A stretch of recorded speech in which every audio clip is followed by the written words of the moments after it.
Chalo.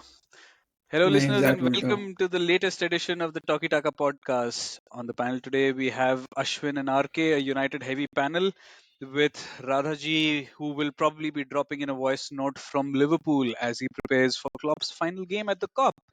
And there are a few points we need to go through this week. I think Arsenal fans, or should I say Spurs fans, for a day which didn't end too well for them, um, are feeling slightly dejected. They still have a chance on the final day, but it's going to take quite a turnaround for that to come to fruition. City obviously have one hand on the trophy. There is the matter of the European spots still to be decided. Villa obviously took Champions League, but there is what's happening after that. Spurs 3 points in front of Chelsea, the team on a roll, as RK likes to call them. And Newcastle and Man United 3 points behind Chelsea as well, having played an interesting game in midweek. Then there's the point about Luton and Burnley getting relegated. And who's going to come up to the Premier League next season to join these teams? Let's get right into it. Boys, what are your talking points? Ashwin, I'm going to start with you. hey Swag, hey listeners, Swag, I know you mentioned it's a United heavy lineup today, but we don't like to talk about United the way that teams are, that the team is performing.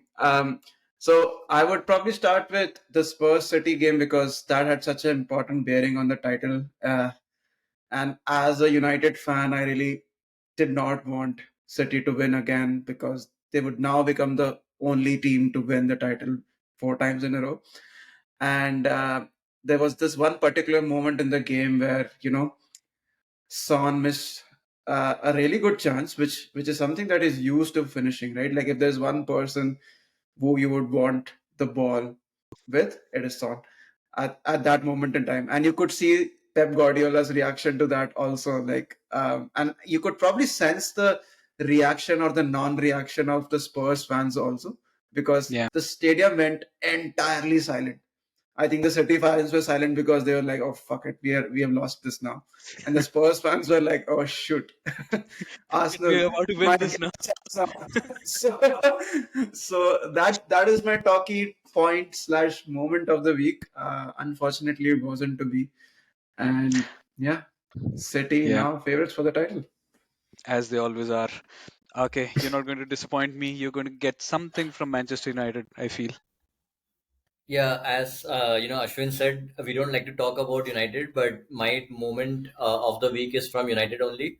By the way, I can't wait to talk about Chelsea, so I'm putting that out up front. But yeah, coming back to United, my moment of the week is Amad Diallo's, shall we say, winner, or it didn't turn out to be the winner eventually. That was Hoylund, but Ahmad's second goal, I think, put the icing on a really good performance from him, which a lot of United fans were waiting to see Ahmad Diallo start. And it wasn't happening for a few weeks, months, right? He was mostly coming off the bench, and Anthony was being preferred over him, but very, very positive performance. He's a bit like Sancho in the sense that seems like he doesn't trust his pace too much at the moment. Doesn't beat people on pace, but very good close control. Retention of the ball. It's something which is rare in the Manchester United team right now for someone to be really calm in position and be able to recycle the ball. And also be able to kind of play good forward passes, good combinations with teammates. So in that way, he's a bit similar to Sancho in some ways, the way that he's playing right now. But I hope that he can add further strings to his bow. It's a good start for him to score a goal in the Premier League as well after what he did in the FA Cup against Liverpool. Yeah, I think someone on Totally said that Diallo's come in. He's obviously gone on loan and has had those injuries, and he's come in and he's already matched Anthony's tally for the season. So, Yeah. I mean, I think that's why there are the rumors of Anthony So being placed on the transfer list because they yeah, now know it's that they it's have a basically homegrown 28 talent. games versus 2 games. The same stats. Yeah, and you And said one start. one start. And RK, you said you can't wait to talk about Chelsea. For a change, my talking point is about Chelsea. Thiago Silva is obviously leaving at the end of the season. He's going to Fluminense, so he was given a farewell by the club. In fact, I think there's been a proposal between Fluminense and Chelsea that we can play a series of two friendlies, one at Stamford Bridge and one at Fluminense Stadium, to honor him, because I think that's the club he started with and that's the club he's going to end his career at.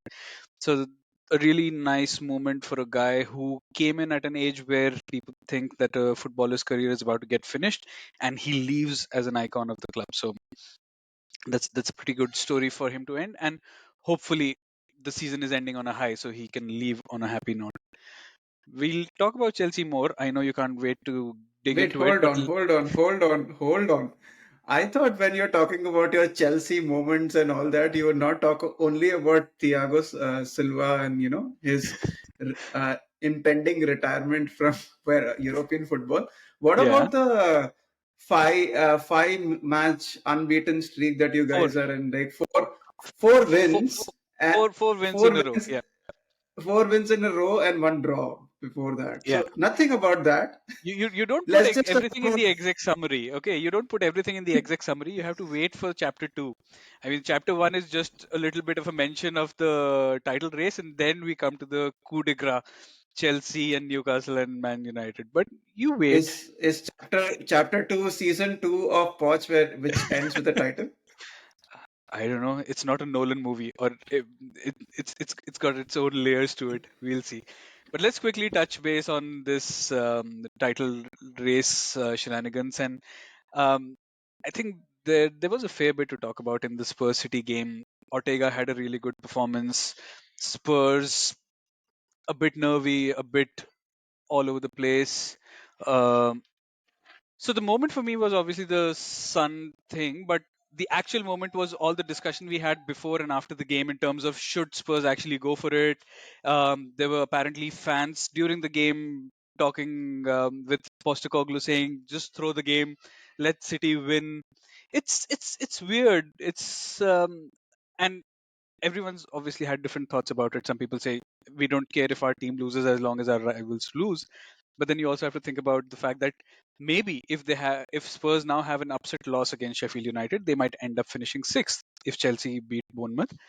If United win the FA Cup, that means Spurs, who were about to get Champions League or who were in the running for the Champions League, end up playing in the Conference League. Is that worth a couple of laughs about Arsenal not winning the league? I'm not so sure. What are your thoughts on this? Yeah, I know a lot has been made about the Spurs Arsenal rivalry, and to me, uh, it just doesn't make sense.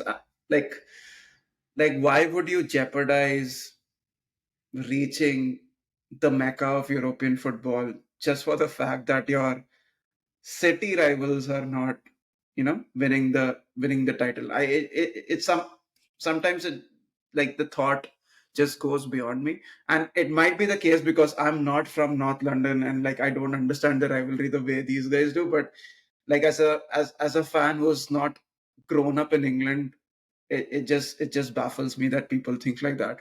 Uh, I think that particular incident that you're referring to, Swag, where one of the fans basically shouts at Ange or something of that sort. I think it has been clarified that he wasn't asking Ange to throw the game away, but he was basically alluding to the fact that they did not show the same passion against Arsenal when they played. So that bit has been clarified, and obviously Ange lost it because in general the atmosphere at the stadium wasn't that great.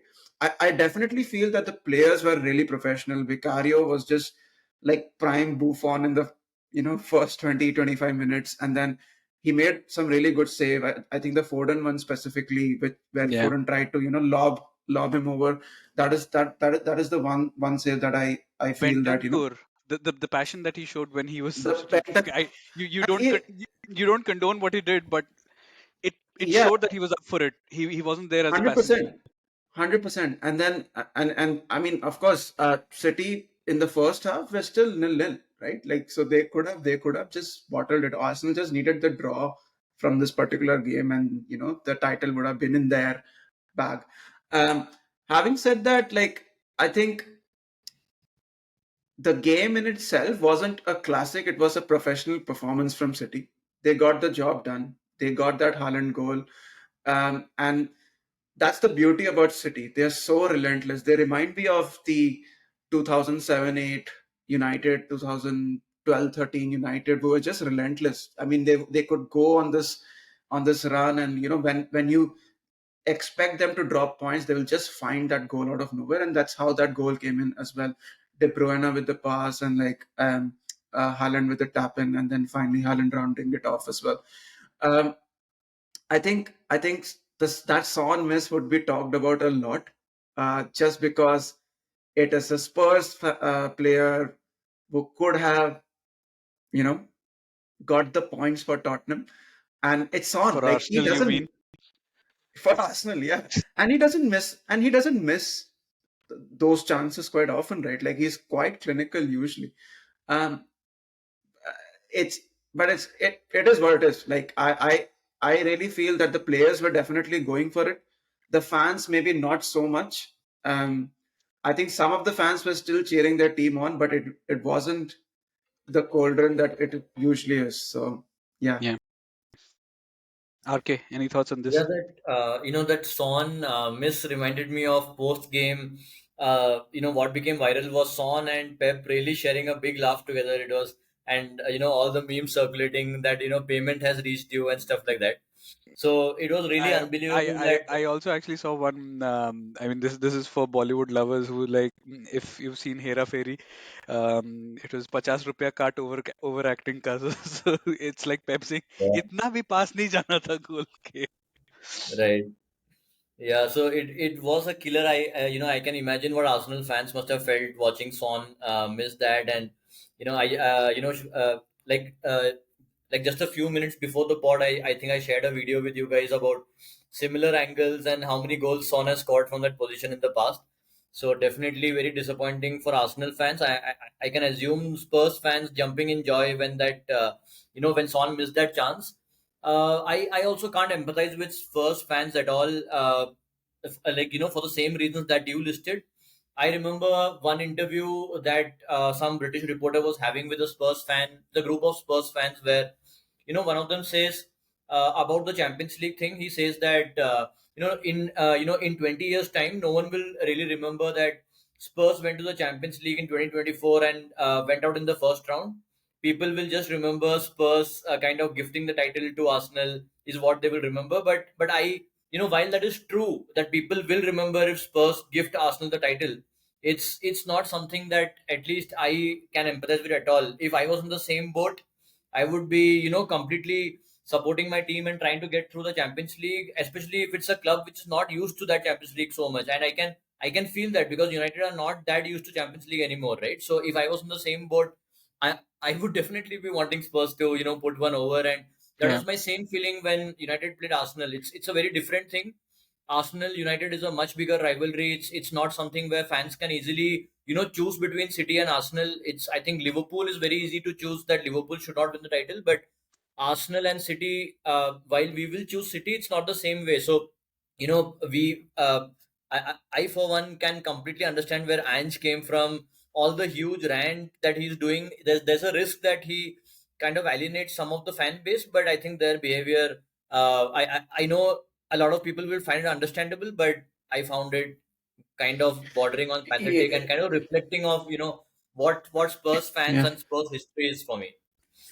But I think, I mean, yeah, yes, I agree. But I also feel Arsenal fans would have done the exact same thing, which is why it annoys me like anything that you are willing to jeopardize your own team's future successes by behaving like this. I understand these two teams hate each other, right? Like, I know enough Arsenal and Spurs supporters.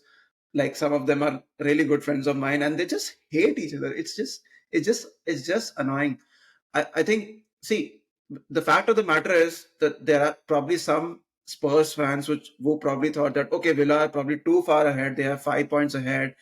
I know we have a game in hand, but it's against City, and we might not, cover up those points.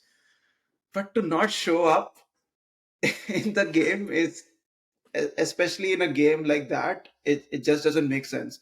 And Spurs City, let's be honest, like, this is the first time I think Pep's team has scored in that stadium. So it's not like they don't have the history of winning against City. They could have really gone for it, but yeah, not to be. Right. I mean, Arsenal obviously did what they were supposed to do. They beat United. It again, not a classic game, but they did what was supposed to be done. But um, yeah, I mean, they might end up with probably their best haul in terms of points in a number of years and still not win anything. But you can't fault them. It's like when you come up against City, only perfection will get you there.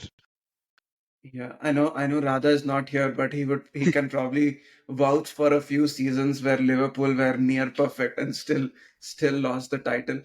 Yeah, man, bloody City. Like, I don't know what's with them. They how many games have they won consecutive? What, 13, 14 games now? I don't even can't think. I've It's lost count. it's so typical of them at this stage of the season. They will just reach those last 15 games, and there might be a 3 or 4 points gap, and then it's over. The moment they start putting those points together, they barely drop any points. I agree with you. I can't really remember the last time a City dropped points. What was it that Arsenal goalless draw? Might be that was the last time they dropped points, and that was a point drop which really didn't affect them at all because Arsenal also dropped points at the same time. It's unbelievable, and winning 4 titles in a row, and being able to do it in the fourth year. I mean, four titles has never been done ever before. That's because people lose hunger, and it's not easy to keep motivating yourself 4 years. I don't know how Pep managed something which I think, when I think of hunger, I always used to think of Alex Ferguson. He used to kind of motivate his team, but even he was not able to do 4 titles. He reached 3 titles in a row twice, but he could never do four. It's unbelievable what Pep is doing. Okay, so we'll obviously talk about the City team next week.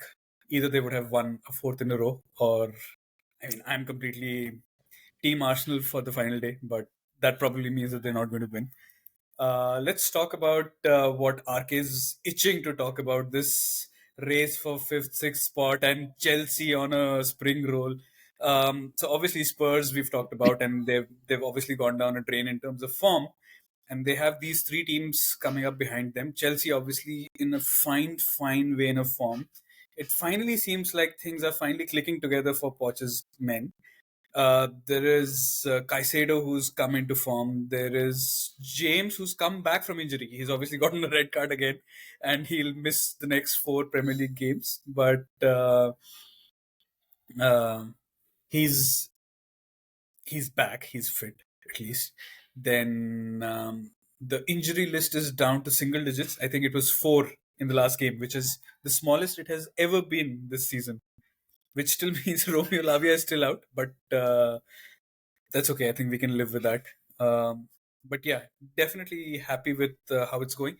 And as I've said before, if we finish in the top half, if we finish in the European places, I would consider it progress compared to last season. And honestly, I can't complain. I would love it if we were to beat Bournemouth and Spurs would lose at Sheffield United because it's the last day and who cares? And we end up fifth, because I think in terms of goals, for and goals against, Chelsea and Spurs are pretty close to each other. So really happy. There are a few things that have been excuse me, that have been talked about for the reason for this. One is Enzo not being there has given Caicedo more responsibility in the midfield. So apparently there's this conundrum as to when Enzo comes back for next season, obviously. How does Poch, if he's still there, make something work with the two of them in the same team? Cucurella is doing an excellent job at left back. He keeps getting pulled into midfield, and that inverted fullback role is working very well for him. But then you have to think about Chilwell, who is usually the number one choice. So these are interesting questions to have, and these are better questions to have compared to when the hell are we going to score a goal, or why is our XG and actual number of goals so different. Jackson's scoring few more goals compared to his XG in the last few games. So yeah, honestly, I can't complain. And I think if we had a smaller injury list in the first half of the season, we might have actually probably given Spurs and Villa a bit of a more fight in terms of trying for that fourth spot. But what we have right now, I'm happy with that.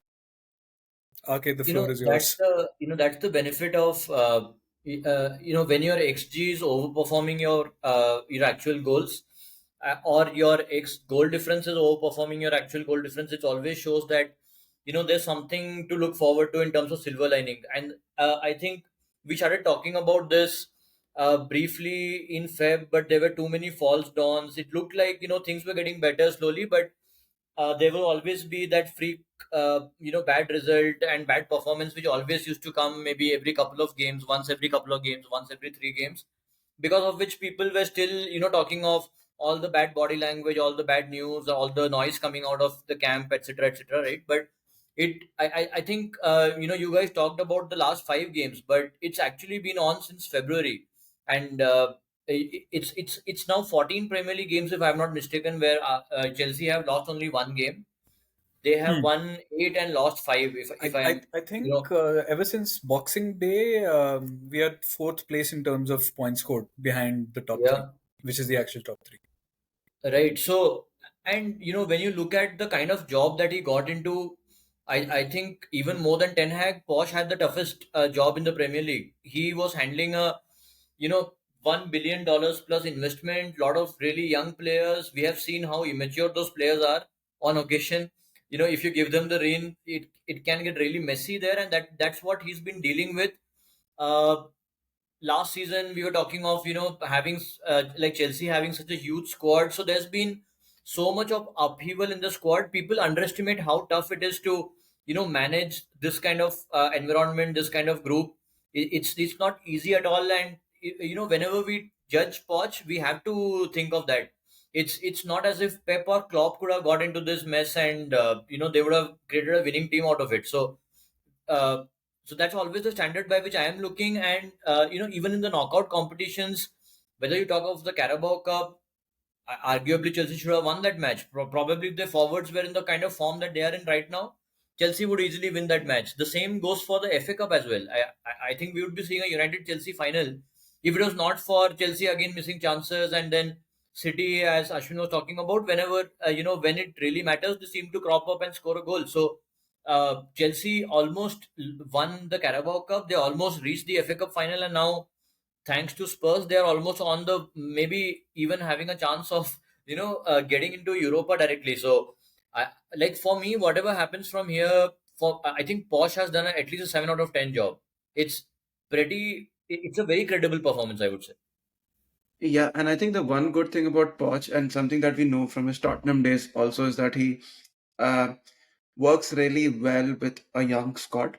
And I mean, you can see Cole Palmer, not Carlton Palmer's numbers there as well. Uh, I think that is testimony to how how well he does with some of the youngsters. And um, I think the likes of Casado, Enzo have taken their time, but I think slowly but surely they're coming up. Chelsea have actually scored 75 goals, which is just one less than Aston Villa, and this is despite having Nico Jackson missing all those chances for them, right? I think a fit and firing and Nkunku would have got at least 10 more goals for them. And then they could have comfortably been in the top four had they had a better striker. So I think a lot of promise for next season for sure for Chelsea. And RK, you're definitely right. Like they could have easily won that Carabao Cup. I think it was just that spirit of Liverpool and spirit of Klopp that kind of took Liverpool through. And even in the FA Cup, I remember the two of us were predicting that Chelsea do have a chance because it's a one-off game against City, and they could easily nick that 1 goal, 2 goal win, which they kind of did, I think, in the Premier League as well at the start of the season with against City. So yeah, like Poch has done a good job. Whether he gets into the Europa League or not is a different story. But I think even like 5-6 weeks back, Chelsea fans had written off this season, and now they are in a much more positive spirit than what they were previously. So well done. Yeah, something to build upon. And then we also have Man United and Newcastle who are fighting for the next spot. I mean, if Newcastle win and Chelsea lose, then Newcastle and Chelsea switch spots. Otherwise, it's going to be seventh spot. And they had a good game. Both of them, both teams showing fragilities in the game, but Manchester United coming out on top. Man United have been this Jekyll and Hyde team, losing 4-0 to Palace.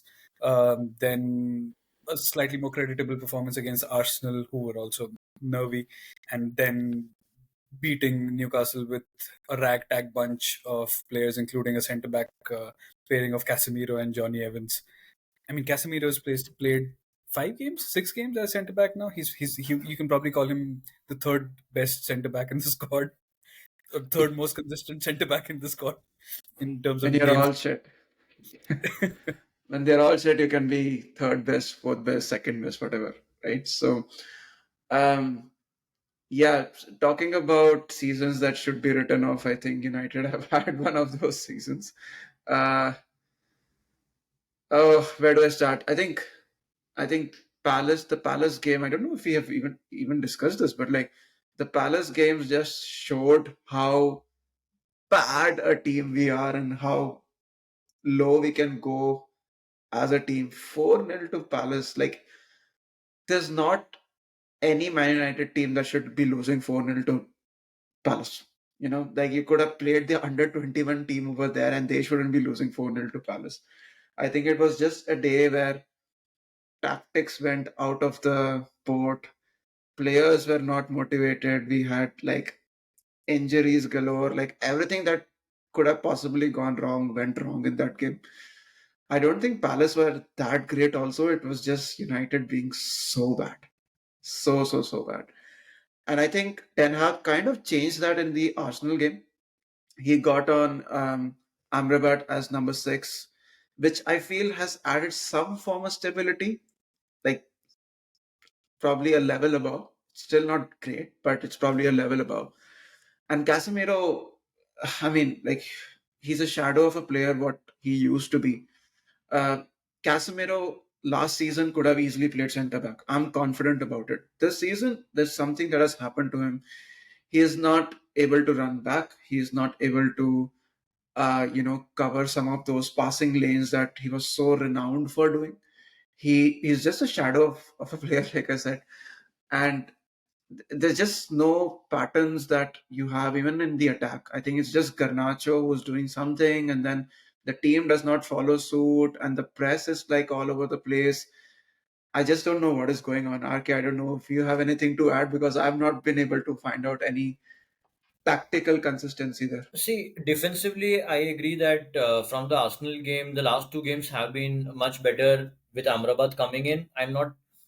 It's not just about personal. There has been a slight change in the approach as well. We don't press that high up as we used to do, before the Arsenal game. So we kind of let off the centre backs and we choose when to press them. It's very occasional press. We rather choose to put numbers back, including the number 10 and the striker. They kind of fall back and start, marking from the midfield onwards. So that has helped us be a bit more compact off the ball. It's, you don't like no longer have very big spaces between the attack and the midfield and between the midfield and the defense. So it has been a bit more compact. It's kind of like Ten Hag has now finally very, very belatedly gone back to what he was doing last season when we had kind of like the same off the ball shape as we have had in the last couple of games.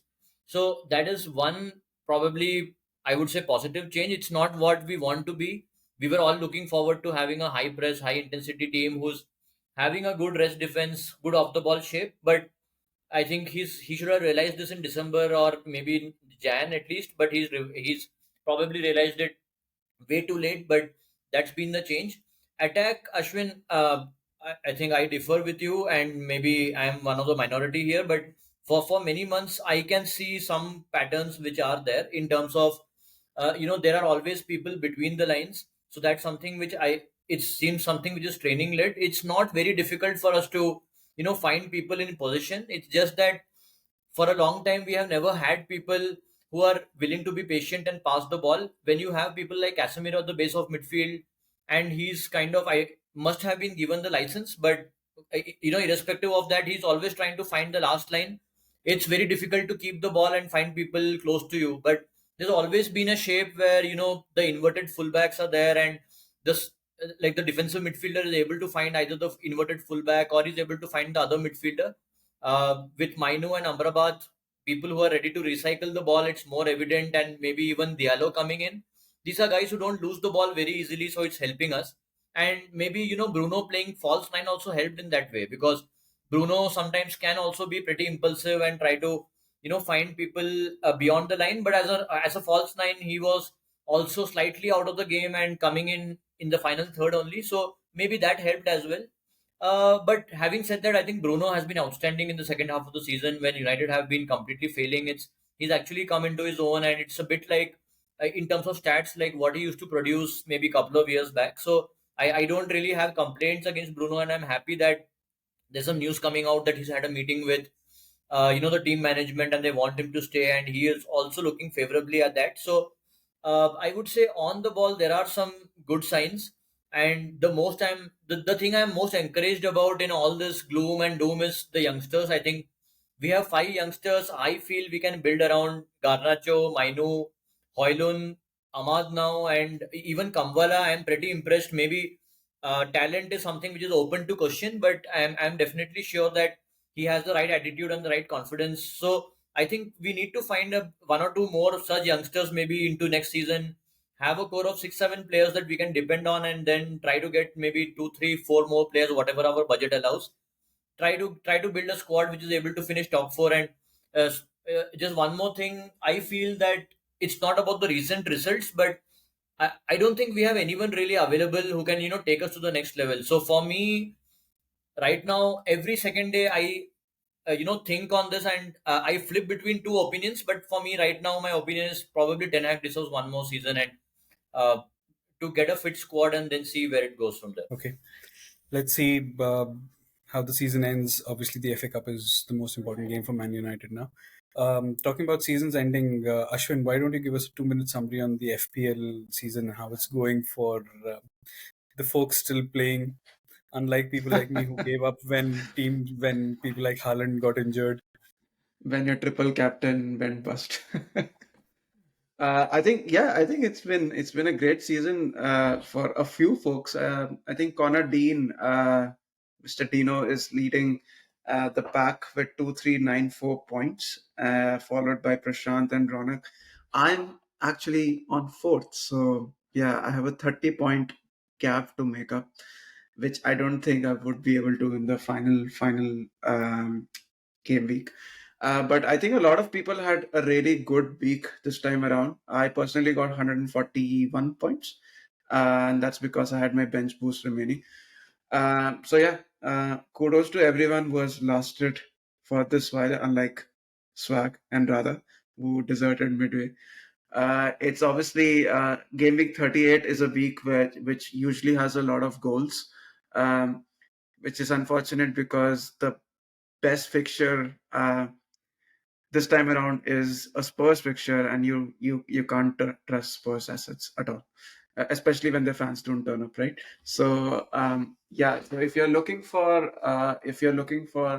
picks this time around, I think Liverpool picks are something that you should be looking at. Klopp's last game, so I'm pretty sure that some fireworks there. So maybe Salah is a good one to pick. Son is a good one to pick as well against Sheffield United, as I said earlier. And Are you okay Haaland. to pick Son? Sorry, was that? Are you okay to pick Son given what's happened in the last game?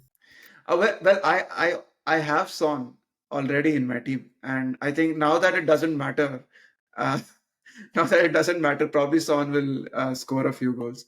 And then, of course, Haaland, you need to have Haaland, man, against West Ham. So moving on, just quickly, Luton and Burnley obviously joined the ranks of the relegated Sheffield United. Um, I mean, I'm sad about Luton, but hopefully they can build on the money that they get from the Premier League and the Yeah, parachute payments. yeah, definitely. I think Luton is one of those fairy tale stories from last time around. The way they won the playoff, and their stadium was something that was often talked about. I was trying to get tickets to that Luton Man United away game as well, and it's one of the most popular stadiums now because of how small it is, believe it or not. But I think Luton definitely showed that they have that energy, that desire to stay in the Premier League. Of course, at the end of the day, quality shows it's the best league in the world for a reason. Burnley, I don't give a rat's ass about them. Like seriously, I mean, the the I mean, I for me, I never like Company as a player, as a manager. I think he's probably given that high pedestal because he's a Pep player as well. So I really don't care, if Burnley I I are think going back into Championship.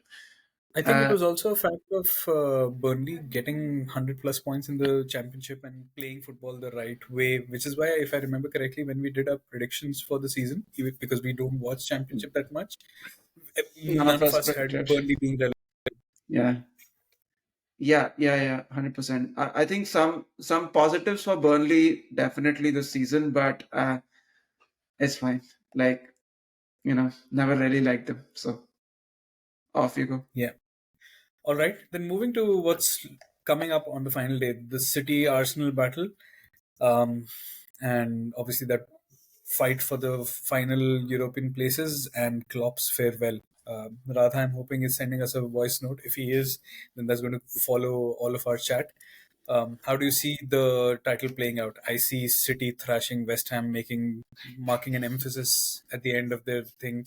Haaland Foden hat trick, 6-2, 7-2, something like that. Why two? No, there's no. The West Ham are not scoring two goals and all, especially with, Mr. Ortega Martinez at the goal. Um, I think yeah, it's pretty done and dusted for me. I don't see West Ham, trying to do anything. I don't think they'll get the 3 points or even 1 point for that matter.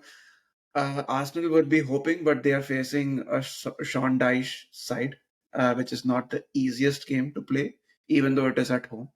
And Saka might be doubtful, as Arteta usually says. So Like you he never know is what's going to before happen. every game. Like I think Saka has probably set the record in FPL for being a yellow mark before every single game of the season, Yeah, and then playing 90 minutes. Yeah, yeah, I think and then Moyes let it also go. has, in some public comments, kind of given up as well. Seems like they can send their academic kids and it will still be a tough team to beat. I'm missing something that he said, but something on those lines. Yes, Now, definitely said don't that. feel. Yeah, so with nothing to play for, I can't see West Ham. There's no motivation for them. Moyes is leaving. The players have nothing to prove to anyone. I don't see how they will even put up a fight in that game. It'll be a walk, a real walk in the park. I think Arsenal have missed their chance. They, Arsenal fans will just be talking about where those 2 points, where are those 2 points that they could have won, which would have enabled them to Brilliant. have a better goal difference, be in a better position going into the final day. There are so many games that they would think back, not least the one against West Ham, I think, right before New Year, where Arsenal, I think, lost to West Ham. So that's probably the game that comes to mind where Arsenal really slipped up. So lot of regrets and a lot of pain for Arsenal fans, not least the one in in my house. But it's kind of unfortunate for them, I would say. So it's kind of like a damp last day, except if something happens on the lines of the 11-12 season where City were against QPR. No one really expected them to drop those points. They're down 0-2 going into the 85th minute. I know, Ashwin. I won't jog your memory Why beyond did you that have point. to? Why did you have to bring that up? As it is, we have had 10 years of pain, or even more. But yeah, RK is right. I think it's one of those weird seasons which had everything, but still going into that last game, we don't have much to look forward to, right? It's just the European So process to talk about. yeah, even that, even like Champions League is pretty much done, right? Or done and dusted now. So we only care about Europa League because the likes of United and Chelsea and like Arsenal have had dropped in previous seasons, but it's fine. Like Yeah, but Andy Mitten was talking about this, and I think he wrote about it as well. And till that point, my thought was also that it's better not to play Conference League than to be in that competition. But after what he said, just putting the ego aside, it does make sense for United to at least qualify for the Conference League, get some squad depth, and you know uh, uh, be able to play some young players in that competition. So I would I'm all for playing in any competition in Europe right now. That's kind of where I am mentally as well. Yeah, and I'll summarize quickly because as you can see, I have a new co-host. For the European places, I think they'll just stay as they are. I think Chelsea, Newcastle, both would take out wins, but Spurs would get a point at least at Sheffield. So I think the jeopardy there is gone. She thinks the same, Yeah. and I think, see, you're definitely getting the Europa League because I don't see United winning against City. So yeah, you definitely get that sixth spot at least. Yeah, Uh, and even yeah, going just to the final years, I would still say Spurs are good enough to win against Sheffield. So probably Spurs to finish fifth, Chelsea will probably finish sixth, and yeah, those two will end up. I don't know where that leaves United, but like what I was reading was even if United finish seventh somehow, we would finish in the Conference League. I know it's a very shameful kind of thing to say, but it's still I think better than not having anything, I guess.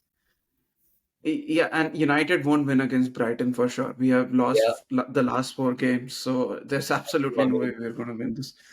But just a single liner on Klopp and Liverpool before we end. I think is the way I would describe him is he's probably the most likable rival manager I've ever seen in the Premier League.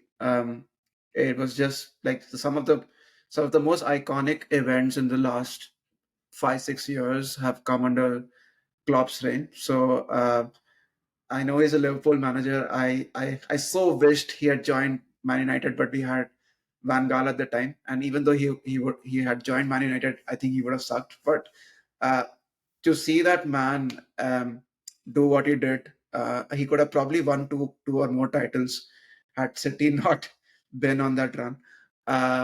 And just the impact he has had with the football club and with the City, I think it is just commendable. I know I said that it's a one liner, it's probably more than one line. But yeah, sorry. And just to add on that, Ashwin, it was not about Van Hal. It was about a certain Ed Woodward saying Disneyland in Paris or something like that. So I mean, you we know, did have Van Gaal at the time, anyways, right? So, whatever it is, like I don't think he would have been good at United for sure because of the structure or the lack of that we had. yeah, But yeah, definitely. like I mean, I know Klopp has had his quirks, but there are not many managers who have connected with fans in the way that he has. I think Jose was probably the last one that I saw who had such a good connection with fans. So yeah, thanks Klopp. Eras do come to an end. So best of luck for the last game. Definitely, it's an emotional weekend for Radha, I'm sure. and I hope the listeners can get to see more of what he's experiencing in Liverpool. If they go to the Instagram account of Toki Taka, and they will see some posts by Radha, who's in the city, and I think he was at the COP today. So proper emotional moment for him. Right. On that note, and since my daughter says so, we'll close here and we'll see you again next week with the results of the final day. And we'll have a lot to unpack as always. For now, it's bye from us.